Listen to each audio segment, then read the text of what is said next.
每日靈修讀經系列，靈動每天，開到水深之處，耶穌比喻30日。第20日，法利賽人和稅吏的比喻。1、路加福音18章9至12節，新漢語。對那些自以為義而鄙視別人的人，耶穌講了這個比喻。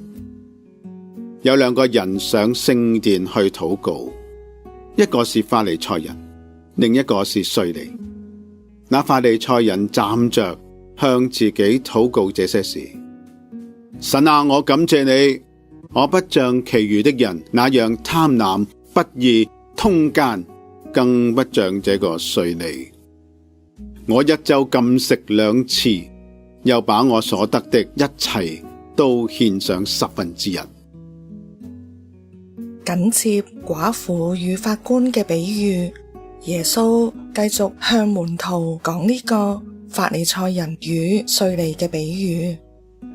呢個比喻將兩種禱告並列，唔係要我哋簡單咁樣批判法利賽人、讚美稅吏，而係要我哋睇見禱告背後嘅心態，點樣影響我哋同神嘅關係。對第1世紀猶太聽眾嚟講，法利賽人係受尊重嘅教師，稅吏呢係賣國求榮嘅罪人。而喺呢個比喻，佢哋都一齊上咗聖殿，呢個所有人都可以嚟到尋求神嘅地方去禱告。法利賽人嘅禱告由感恩開始，呢個本來係一個美好嘅開始。不過佢感謝嘅係啲乜嘢呢？佢感謝神使佢唔似其他人，佢將目光從神轉向咗他人，將禱告變為比較。佢用我唔似定義自己嘅屬靈光景，卻唔知道其實佢已經遠離禱告嘅真正意義。佢嘅禁食同埋奉獻本來都係善行，甚至超乎律法嘅要求，卻係喺無形中築起高牆，令佢同所謂嘅罪人隔絕。喺虔誠嘅外衣之下，埋藏住嘅係不自知嘅驕傲。喺聖殿當中睇唔起另一個禱告者，將感恩化為炫耀自己嘅報告。真正嘅敬虔唔在於以完美行為將人比下去，而係在於內心誠實，睇清楚自己要對神恩典嘅全然依賴。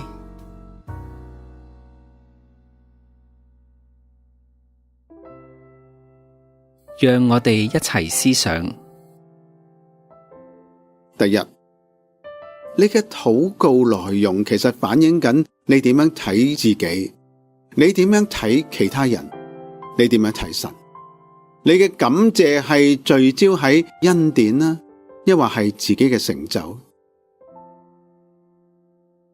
第二，你嘅屬靈操練、讀經、禱告、奉獻，係讓你能夠更親近神，更加愛人，抑或係喺無形中滋長咗所謂嘅屬靈優越感。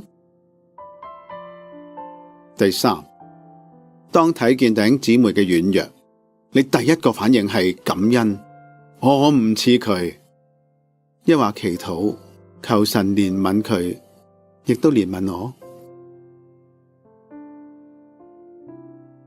回應禱告。親愛嘅天父，願我嘅禱告唔係為咗顯露自己嘅虔誠，而係單單尋求你嘅面。願意我成日紀念自己其實都係一個蒙恩嘅罪人，需要你嘅憐憫，亦都需要去憐憫身旁嘅人。